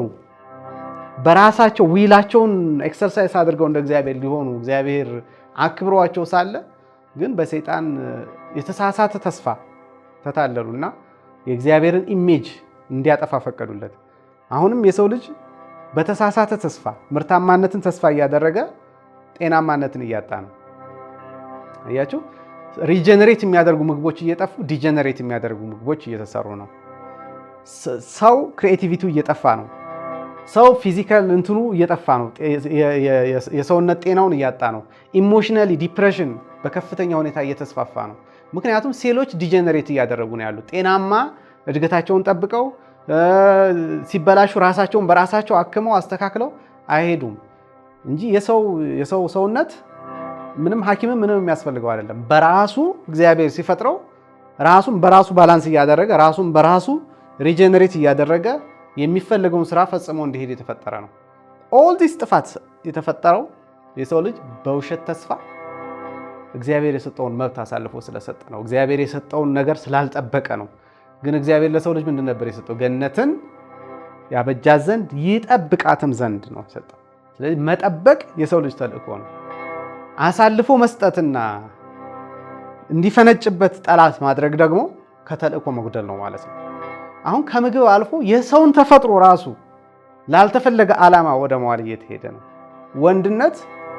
ወንድነት አይደለም ኦል አባውት የኛ ፐርሰፕሽን እንጂ ወንድነት ሴትነትም ሊሆን ይችላል የሚል ሴትነት ወንድነት ሊሆን ይችላል የሚል የሰውን ተፈጥሮ ራሱ የማድረግ የማዛባትና የመቀየር አይነት በምግብም አንዳንድ ጊዜ በተለያዩ የተለያዩ አስተምሮቶች አእምሮን ከዛ ቀጥሎ ፊዚካሊም ደግሞ የመቀየር ስራዎች እየተሰሩ ነው ያሉት እና ይሄ በጣም አደገኛ አካሄድ ነው። አደገኛ ትሬንድ ነው ያለው። ስለዚህ እንደ ክርስቲያን እንደ እግዚአብሔር ሰው እንደ እግዚአብሔር ልጆች እንደ መንግስት ልጆች የመንግስት የኪንግደም ሜንታሊቲያችንን ማንሳት የሚኖርብን ለዛ ነው። አሁን የኪንግደም ሚሽን ላይ ነን። የኪንግደም ሚሽን ማለት ደግሞ ማበጀትና መጠበቅ ነው። የተበላሸውን ፊክስ ማድረግ፣ ኦሪጂናል ላይ ያለውን ደግሞ እንዳለ እንዲቀጥል፣ ሌባው እንዳይሰርቀው፣ እንዳያርደው፣ እንዳያጠፋው መጠበቅ ነው የኛ ሚሽን። ያንን ሚሽናችንን ባልተወጣን ቁጥር የኪንግደም ሜንታሊቲያችንን ሉዝ አድርገናል ማለት ነው፣ አጥተናል ማለት ነው። የኪንግደም የምግብ ኮዳችንን መጠበቅ አንችልም። የምናወራውም አሁን ይሄንን ነው፣ ያንን ለመመለስ ነው። የኪንግደም ሜንታሊቲን መመለስ ስለሚያስፈልግ ነው ዋናው ማለት ነው። ከዚህ ጋር ተያይዞ መነሳት ያለበት ኤደን ገነት ላይ የሰው ልጅ የምግብ ኮድ ሲበላሽ በእንስሳት ላይ የመጣውን ሰፈሪንግ የመጣውን መከራ ትመለከታላችሁ። የመጣው መከራ ምንድነው? እንስሳትን መብላት ጀመረ። ለምሳሌ ያህል እንስሳ እጽዋትን መብላት አቁሞ፣ ምክንያቱም እንስሳት ራሱ የመታዘዝ ኦርደር መውጣት ያለበት ከሰው ውስጥ ነው።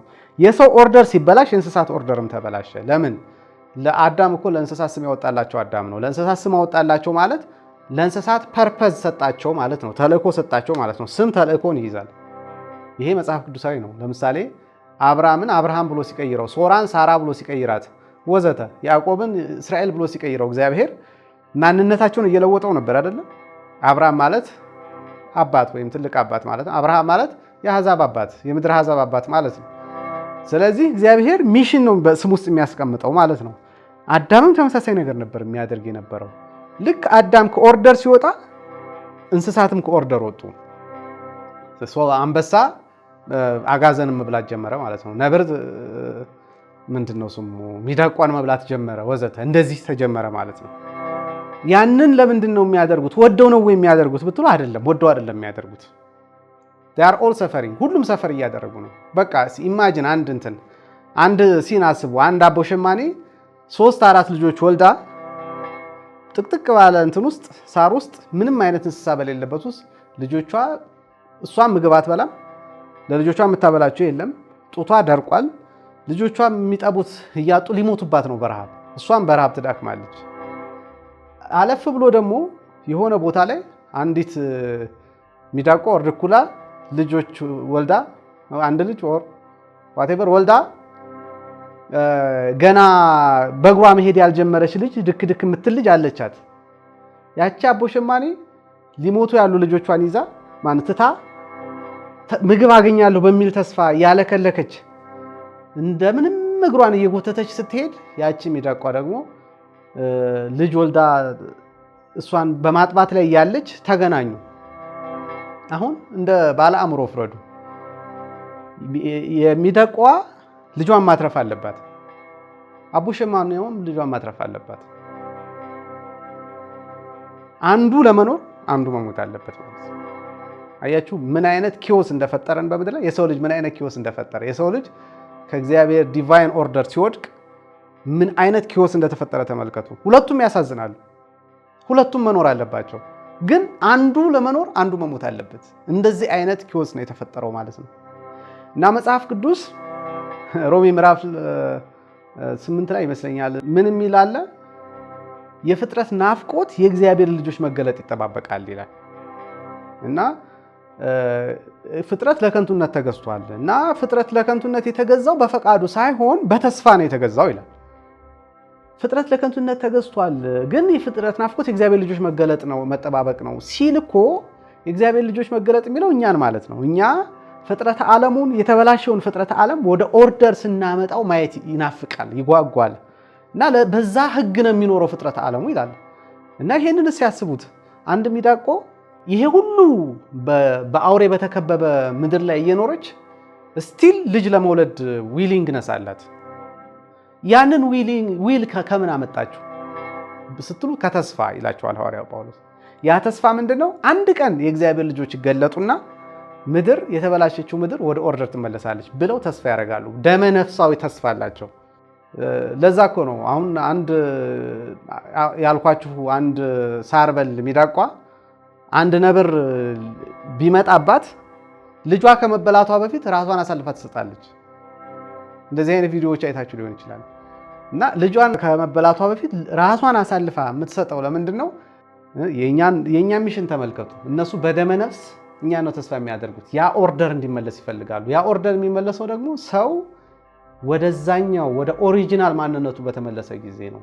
ያ ማለት የእግዚአብሔር መንግስት በምድር ላይ ፉሊ ስትገለጥ ማለት ነው። ለምሳሌ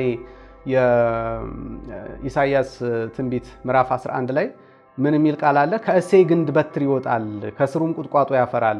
የእግዚአብሔር መንፈስ፣ የጥበብና የማስተዋል መንፈስ፣ የምክርና የኃይል መንፈስ፣ የእውቀትና የእግዚአብሔርን የመፍራት መንፈስ ያርፍበታል። እግዚአብሔርን በመፍራት ደስታውን ያያል። ዓይኑም እንደምታይ አይፈርድም፣ ጆሮም እንደምትሰማ አይበይንም። ነገር ግን ለድሆች በጽድቅ ይፈርዳል፣ ለምድርም የዋሆች በቅንነት ይበይናል።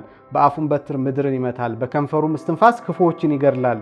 የወገቡ መታጠቂያ ጽድቅ፣ የጎኑም መቀነት ታማኝነት ይሆናል ይልና ቁጥር 6 ይላል ተኩላ ከበግ ጠቦት ጋር ይቀመጣል፣ ነብርም ከፍየል ጠቦት ጋር ይተኛል። ጥጃና የአንበሳ ደቦል ፍሪዳም በአንድነት ያርፋሉ፣ ታናሽም ልጅ ይመራቸዋል። ላምና ድብ አብረው ይሰማራሉ፣ ግልገሎቻቸውም በአንድነት ያርፋሉ። አንበሳም እንደ በሬ ገለባ ይበላል፣ የሚጠባውም ሕፃን በእባብ ጉድጓድ ላይ ይጫወታል። ጡት የጣለውም ሕፃን በእፉኝት ቤት ላይ እጁን ይጭናል። በተቀደሰው ተራራዬ ሁሉ ላይ አይጎዱም አይጠፉምም። ውሃ ባህርን እንደሚከድን ምድር እግዚአብሔርን በማወቅ ትሞላለችና ይላል። መሰረታዊ ሐሳብ ቁጥር 9 ላይ ያለው በተቀደሰው ተራራይ ላይ ማንንም አይጎዳም። ለምን? ምድር እግዚአብሔርን በማወቅ ትሞላለችና። የኛ ሚሽን እሱ ነው። የእግዚአብሔር ልጆች ሚሽን ምድር እግዚአብሔርን በማወቅ እንድትሞላ ሪዲም ማድረግ ነው። ምድርን መዋጀት ነው የኛ ተልእኮ ማለት ነው። ያ ተልእኮ በሚፈጸምበት ሰዓት የእግዚአብሔር ልጆች መገለጥ የሚባለው እሱ ነው። እሱ በሚፈጸምበት ሰዓት ክፋት ከሰው ልጅ በሚወጣበት ሰዓት አለመታዘዝ ማለት ነው። አለመታዘዝ ከሰው ልጅ በሚወጣበት ሰዓት አለመታዘዝ በመታዘዝ በሚዋጥበት ሰዓት ያኔ ተኩላ ከበግ ጠቦት ጋር አብሮ መተኛት ይችላል። ያኔ ሕፃን ልጅ በእፉኝት ጉድጓድ አፍ ላይ እጁን መጫን ይችላል። ያኔ የአንበሳ ደቦል ከፍሪዳ ጋር አብሮ መዋል ይችላል። ያኔ የአንበሳ ደቦል ገለባ መብላት ይጀምራል ማለት ነው። ተስፋ የሚያደርጉ እንስሳት ተስፋ እንደሚያደርጉ የሚያሳየው ለዛ ሐዋርያው ጳውሎስ የሚጠቅሰው እሱን ነው እንጂ ይሄ ዝም ብሎ የፍጥረት ናፍቆት የእግዚአብሔር ልጅ መገለጥ ይጠባበቃል ብለን እኛ እንትን እንደምንለው አይደለም። በተሳሳተ መልኩ እንደምንጠቅሰው አይደለም። ፍጥረቱ እኛን ተስፋ እያደረገ ነው ማለት ነው። ሚሽናችን ይህንን ሪያላይዝ ማድረግ ይህንን ማምጣት ነው። የክርስቶስ መንግስት በምድር ላይ ፉሊ ኢስታብሊሽድ ሆነች የሚባለውም በዚህ መልኩ ነው።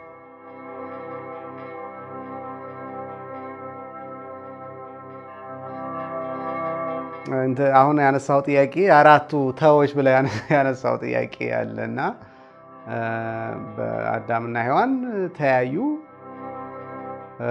ተፋፈሩ፣ ከእግዚአብሔር ፊት ተሸሸጉ፣ ከዛ ደግሞ ተካሰሱ ያልከው ሐሳብ አለ እና ያችን ክፉና ደግ የምታሳውቀውን የዛፍ ፍሬ በበሉ ጊዜ እና እነዚህ ከዚህ ምንድነው የምንማረው? ምንድነው ኤግዛክትሊ የሆኑት የሚለው ሐሳብ ስንመለከት መጀመሪያ ላይ ያነሳነው ሐሳብ አለ። የመንግስት እሳቤ መንግስታዊ የሆነ እሳቤ የእግዚአብሔር መንግስት እሳቤ እንዲኖራቸው እግዚአብሔር ፈልጎ ነበር። የመጣችሁት ምድርን እና በውስጧ ያለውን ሁሉ በእግዚአብሔር ሐሳብ ወይም በመታዘዝ ሐሳብ ለማስገዛትና የእግዚአብሔር መንግስት ፉሊ እንትን ለማለት ምንድነው ገዢ እንዲሆን ለማድረግ ነው። በውስጣችሁም በውጫችሁም ብሎ እግዚአብሔር ትእዛዝ ሰጧቸው ነበር። ለዚህ ከሰጣቸው ትእዛዞች ውስጥ በተጨማሪ የምግብ ኮድም ሰጥቷቸው እንደነበር ተነጋግረናል እና የምግብ ኮዱ ደግሞ የበለጠ ኤደን ገነት ውስጥ ስፔሲፊክ ሆኖ አንድ ዛፍን ከዚህ ፍሬ እንዳትበሉ ብሎ አዟቸው ነበር።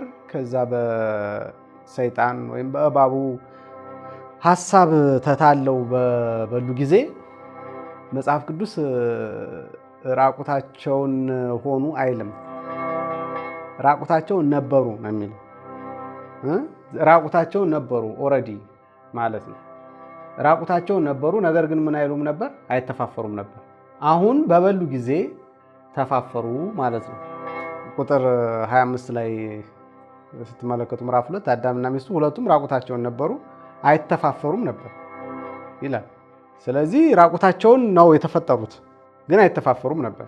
በኋላ ላይ መተፋፈራቸውን የምታዩት በበሉ ጊዜ ራቁታቸውን እንደሆኑ አወቁ ነው የሚለው እንጂ ራቁታቸውን ሆኑ አይልም። አንዳንድ ሰው የሚመስለው በበሉ ጊዜ የለበሱት ልብስ ተገፈፈ ይላል። እንደዛ ሲያስተምሩም ሰዎች ሰምቼ አውቃለሁ። እና ልብሳቸው ተገፈፈ አይልም መጽሐፍ ቅዱስ። ራቁታቸውን ሆኑም አይልም። ራቁታቸውን ነበሩ፣ አይተፋፈሩም ነበር። አሁን ራቁት መሆናቸውን አወቁ ነው የሚለው። እና ይሄ እንግዲህ ራሳቸውን አዩ ማለት ነው። ራሳቸውን ሲያዩ ራሳቸውን ከራሳቸው አንግል ብቻ አዩ ማለት ነው። ይሄ በዚህ ዘመንም ያለ ትልቅ ፈተና ነው ብዬ አስባለሁ። መጽሐፉ አዳምና ሔዋንን ፈጠራቸው፣ ከዛስ ባረካቸው አይልም እንዴ? ባረካቸው ማለት ሰጣቸው ማለት ነው። መባረክ ማለት መስጠት ማለት ነው። ብዙ ተባዙ ምድርንም ሙሉ አግዟትም ብሎ ሰጣቸው። የሰጣቸው የራሱን ኃይል ሰጣቸው ማለት ነው። የራሱን አቅም፣ የራሱን ጸጋ፣ የራሱን ጉልበት ሰጣቸው ማለት ነው። የተፈጠሩለትን ዓላማ መሆን ይችሉ ዘንድ እግዚአብሔር ራሱ የራሱን ማንነት ሰጣቸው ማለት ነው። በበሉ ጊዜ ግን ምንድን ነው የሆኑት? እግዚአብሔር ኮንሺየስ ከመሆኑ ወጥተው ሰልፍ ኮንሺየስ ሆኑ። ምን ማለት ነው? እግዚአብሔርን የሚያውቁ ሳይሆኑ ራሳቸውን የሚያውቁ ሆኑ ማለት ነው። ራሳቸውን ሲያውቁ ደግሞ ራስ የሚያሳፍር ነገር ነው። ራስ ለካ የሚያሳፍር ነገር ነው። ራስ ለካ ትንሽ ነው። ራስ ለካ በተለያየ ነገር ልንሸፍነው እንችላለን እንጂ ራስ ሁል ጊዜ እንትን አለበት፣ እጥረት አለበት፣ ጉድለት አለበት፣ ድክመት አለበት። ምክንያቱም ራስ ፐርፌክት አይደለም። እነዚህ ሰዎች ግን ፐርፌክት ከሆነው አምላክ፣ ሁሉ ካለው አምላክ፣ ሁሉም በሁሉ ከሆነው አምላክ እሱን ከማወቅ ነው እንዲመሩ የተጠሩት። መታዘዝም እሱ ነው ሲጀምር። መታዘዝ ማለት አንዳንድ ሰዎች እንደሚመስላቸው ባሪያ መሆን ማለት አይደለም። ባሪያ መሆን ማለት ሳይሆን ወሰን አልባ በሆነ አምላክ ውስጥ መመላለስ ማለት ነው። ከራስ ትንሽ ቁንጽል ሐሳብ ወጥቶ ወሰን አልባ ከሆነው ምንም ስፍር ቁጥር በሌለው አምላክ ማንነት ውስጥ፣ ዕውቀት ውስጥ፣ ጉልበት ውስጥ፣ ኃይል ውስጥ መመላለስ፣ በሱ ውስጥ መኖር፣ በሱ ውስጥ መስራት፣ በሱ ውስጥ መፈጸም፣ በሱ ውስጥ ተልእኮን መከወን ማለት ነው። መታዘዝ ማለት እሱ ማለት ነው። ራስን መተው፣ ራስን መጣል፣ ራስን ምንድነው ዝቅ ዝቅ ማድረግ፣ እንደ ባሪያ ራስን መቁጠር ወይም እንደማይረባ መቁጠር ብቻ ማለት አይደለም። እንደማይረባ የምንቆጥረው ራሳችንን የምርም ስለማንረባ ነው። ግን ምን ማለት ነው ስለማንረባ ማለቴ? የእግዚአብሔርን ሚሽን ይህንን ቅድም የነገርኳችሁን ዩኒቨርሳል የሆነ ሪደምሽን ለመፈጸም የሚያስችል አቅም የለንም እኛ። አይደለም ሪደምሽን ማነው ዩኒቨርሳል የሆነ ሪደምሽን መፈጸም አይደለም። ቅድም እንደነገርኳችሁ አንድን አንበሳ የሚያሳድዳት ሚዳቋ ማዳን አንችልም እኮ።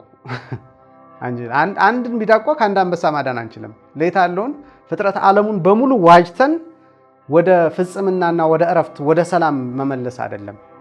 ይሄ በሰው አይቻልም። ብዙ ሙከራ እኮ ይደረጋል። ብዙ ሙከራ በሳይንስ ይደረጋል። ብዙ ሙከራ በተለያየ የመብት ተቆርቋሪዎች ይደረጋል። ሰዎችን ከተለያየ ሰፈሪንግ ለማዳን፣ እንስሳትን ከተለያየ ሰፈሪንግ ለማዳን፣ መከራን ለመቀነስ የሚደረጉ ብዙ ኢኒሼቲቭስ አሉ። ግን ሰው ደካማ ነው። ሰው ደካማ ስለሆነ እነዚህ ኢኒሼቲቮች በጣም ትናንሽ መፍትሄ ብቻ የሚሰጡት እንጂ አልቲሜት የሆነ መፍትሄ መስጠት አልቻሉም።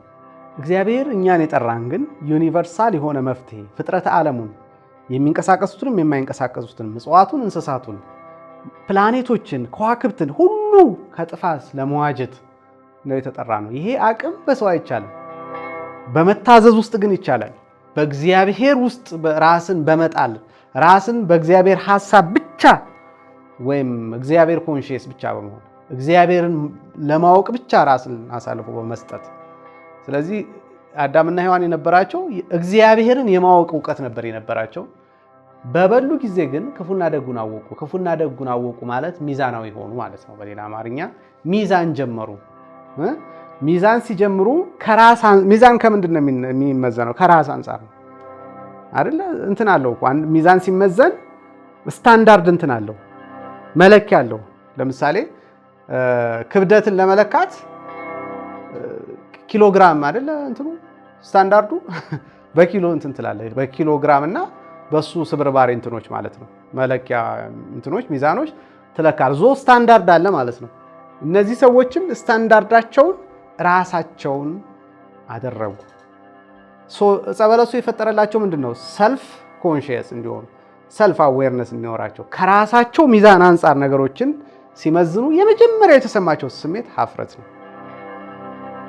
ሀፍረት ነው የመጀመሪያ የተሰማቸው ስሜት። ቀጥሎስ ትላንትና በፌሎሺፕ በሃርመኒ የሚኖሩት የነበረውን እግዚአብሔር ድምፁን በሰሙ ጊዜ ፈሩ ይላል። ፍርሃት፣ እግዚአብሔር ፊት መቆም የማይችል ማንነት እንዳላቸው ተገነዘቡ። እውነት ነው። እሱም ዛሬም ተመሳሳይ ነው። በራሳችን ውስጥ በሆንን ጊዜ በእግዚአብሔር ፊት መቆም አንችልም። ለዛ ነው ሰው በክርስቶስ ነው ወደ እግዚአብሔር የሚገባው። ምን ነው በክርስቶስ ውስጥ ነው ወደ እግዚአብሔር የምንገባው። ወደ አብ መግባትን አግኝተናል። በመጋረጃው በኩል ወደ ቅድስት መግባትን አግኝተናል። ወደ አብ ዙፋን ፊት መቅረብን አግኝተናል። በአብ ቀኝ ተሰውረናል ከክርስቶስ ጋር የምንለው በራሳችን በቆምን ጊዜ ራሳችን ከእግዚአብሔር እንድንሸሸግ የሚያደርግ ነው። አንችልም መቆም። ያንን ነው እንትን ያሉት ያንጸባረቁት። ሶስተኛ እርስ በራሳቸው ተካሰሱ። አንዳቸውም የኔ ኃላፊነት ነው አላሉ። ግን ኃላፊነቱ የአዳም እና የሔዋን ነው። በዋናነት የአዳም ቀጥሎ የሔዋን ኃላፊነት ነው እንጂ የእባቡ ከዛ ሔዋን እያለ የሚቀጥል አልነበረም። ለአዳም ተነግሮታል፣ ለሔዋንም ተነግሮታል። ዞሮ ሔዋን ማለት አዳም ማለት ነው የነበረችው። ከአዳም ውስጥ ነው የወጣችው። ሁለቱ አንድ ናቸው። ግን ቀጥሎ መካሰስ ጀመሩ። እሷ ናት እንትን ያለችኝ ያለ አዳም እና እሷ ናት እንትን ያለችኝ የሚለው አዳምን ከእርግማን አላተረፈውም። ስለዚህ ማመካኘት ከእርግማን አያተርፍም ማለት ነው። ከእግዚአብሔር ቁጣ አያተርፍም። ለዛ ነው መጽሐፍ ቅዱስ የመዳኛ በር አድርጎ ያስቀመጠው ንስሐን። ብዙ ጊዜ ቸል የምንለው ነገር ምንድን ነው? ንስሐ የመጨረሻ እግዚአብሔር ለሰው ልጅ የሰጠው በጣም ትልቅ በረከት ምንድን ነው ብትሉ ንስሐ። እኔ ነኝ ጥፋተኛ፣ እኔ ነኝ ምክንያቱ ብሎ ማመን ብቸኛው የመዳኛ እንትን ነው፣ መንገድ ነው። እኔ ነኝ ጥፋተኛው ካላለን ወደ ክርስቶስ መግባት አንችልም። እኔ ነኝ ጥፋተኛ ስንል ስለዚህ ሲባል የክርስቶስ ደም አለ። በክርስቶስ ደም እንታጠባለን። በክርስቶስ ስጋ ውስጥ እንሸፈናለን። ወደ አብ ፊት እንቀርባለን። መድኃኒት እናገኛለን። እኔ ነኝ ካላለ ግን ሰው እርግማን ነው የሚያገኘው ማለት ነው። ማምለጥ አይችልም።